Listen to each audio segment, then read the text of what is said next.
नमस्कार। अच्छा, गर्मियों का नाम लेते ही ज़हन में सबसे पहले क्या आता है? मेरे ख्याल से ज़्यादातर लोगों के लिए जवाब होगा ठंडा, मीठा, रसीला तरबूज। लेकिन क्या हम जानते हैं कि ये सिर्फ एक फल नहीं है, बल्कि एक बहुत बड़ा कारोबार भी है? तो चलिए, आज इसी के पूरे सफ़र को समझते हैं, बीज से लेकर बाजार तक। एक ऐसी फसल जो गर्मी में सोना देती है। वाव! ये एक लाइन ही तरबूज की पूरी अहमियत बता देती है। और किसानों के लिए तो ये सचमुच किसी खजाने से कम नहीं है।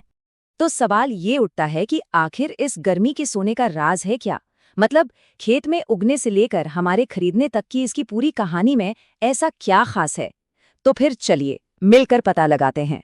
तो सबसे पहले ये समझना जरूरी है कि इसे गर्मी का सोना आखिर कहते ही क्यों है।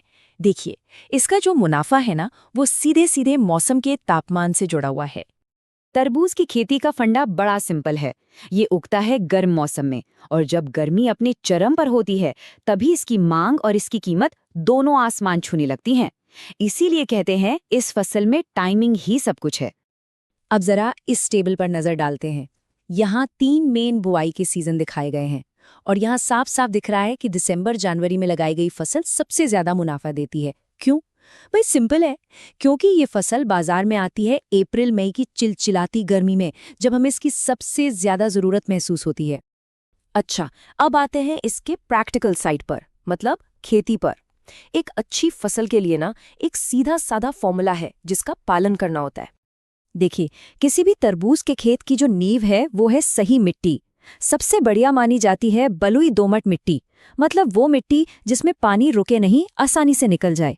और हाँ, खेत तैयार करते वक्त हर एकड़ में करीब 10 से 15 टन गोबर की खाद डालना भी बहुत जरूरी है।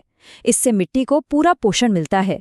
तो बस ये जो 4 स्टेप्स है ना, यही तरबूज की सफल खेती का मूल मंत्र है। मिट्टी तैयार करने से लेके फसल को बचाने तक हर एक स्टेप बहुत बहुत जरूरी है। तो चलिए, अब आते हैं सबसे दिलचस्प हिस्से पर, मुनाफे का गणित। आखिर किसान की मेहनत का हिसाब किताब क्या कहता है? चलिए जरा आंकड़ों पर नजर डालते हैं। तो सबसे पहली और सबसे बढ़िया बात तो ये है कि ये फसल बहुत जल्दी तैयार हो जाती है। सोचिए, सिर्फ 70 से 90 दिन और फसल कटाई के लिए एकदम रेडी।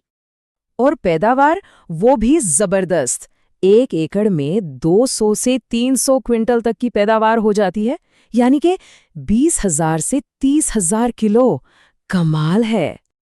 और अब आता है मुनाफे का असली खेल। बाजार में इसका भाव 10 से 25 रुपए किलो तक चला जाता है। और ये रेट कब मिलता है? जाहिर है अप्रैल और मई की सबसे तेज गर्मी में। ठीक है, तो किसान ने तो अपना काम कर दिया, फसल कटकर बाजार में भी आ गई। लेकिन अब सवाल हमारे लिए है कि एक ग्राहक के तौर पर सबसे बढ़िया तरबूज कैसे चुने? क्या है इसकी पहचान? पर एक अच्छा तरबूज चुनने से पहले ये जानना भी तो जरूरी है कि आखिर ये हमारे लिए इतना अच्छा है क्यों। ये सिर्फ एक मीठा फल नहीं है, बल्कि सच कहूं तो ये सेहत का खजाना है। सोचिए, इसमें 90% तो सिर्फ पानी होता है। मतलब गर्मियों में हाइड्रेटेड रहने का इससे बढ़िया तरीका और क्या होगा। और सिर्फ पानी ही नहीं, इस चार्ट को देखिए, इसमें विटामिन ए, सी, पोटेशियम और लाइकोपीन जैसे जबरदस्त एंटीऑक्सीडेंट्स भी हैं। तो अब आते हैं असली मुद्दे पर, एक मीठा और रसीला तरबूज कैसे चुनें? कुछ बहुत आसान तरीके हैं।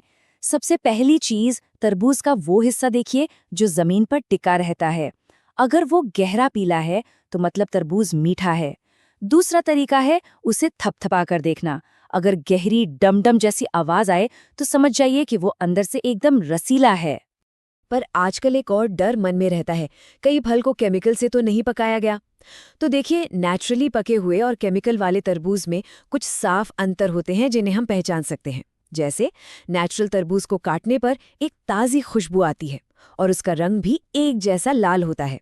वहीं केमिकल वाले तरबूज से एक अजीब सी गंध आ सकती है और उसका रंग भी कहीं ज्यादा गहरा तो कहीं फीका हो सकता है।